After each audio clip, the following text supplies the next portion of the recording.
Bonjour, nous sommes ici dans les jardins de l'Assemblée nationale parce que cet après-midi, les parlementaires de l'Assemblée nationale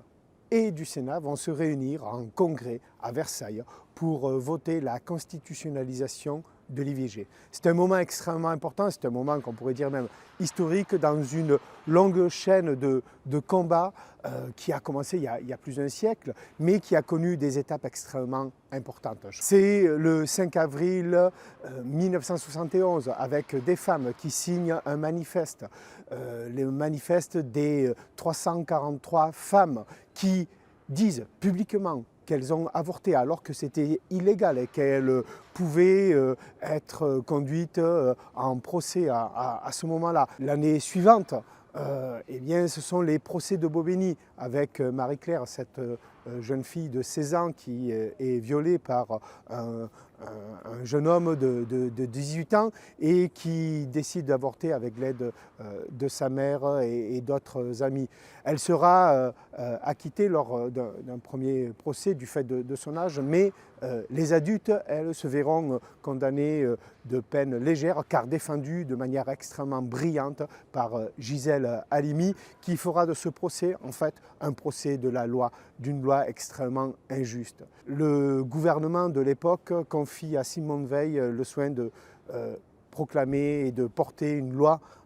pour légaliser l'IVG. Ça se fait d'abord sous l'angle du fait de la protection de la santé des femmes puisque ces avortements conduisent bien trop souvent parce qu'ils sont conduits dans l'illégalité et dans la clandestinité, au fait que les femmes se retrouvent mises en danger dans leur propre vie. Bien, c'est voté à l'Assemblée au prix d'un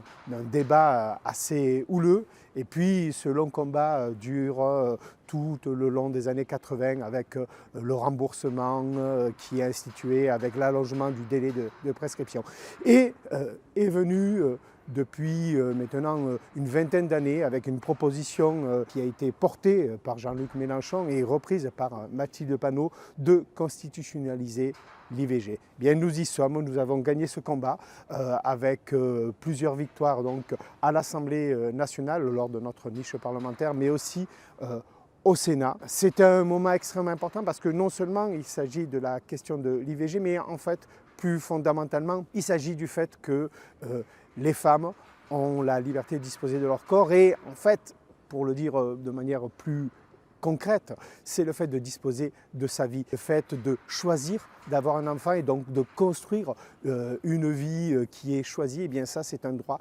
fondamental, le droit à la liberté qui est garanti aujourd'hui dans la Constitution. Ce n'est qu'une étape parmi d'autres à venir, puisque bien trop souvent sur l'ensemble du territoire français, nous voyons que ce droit est mis en péril du fait du manque de moyens, du fait de centres IVG qui ferment, du fait aussi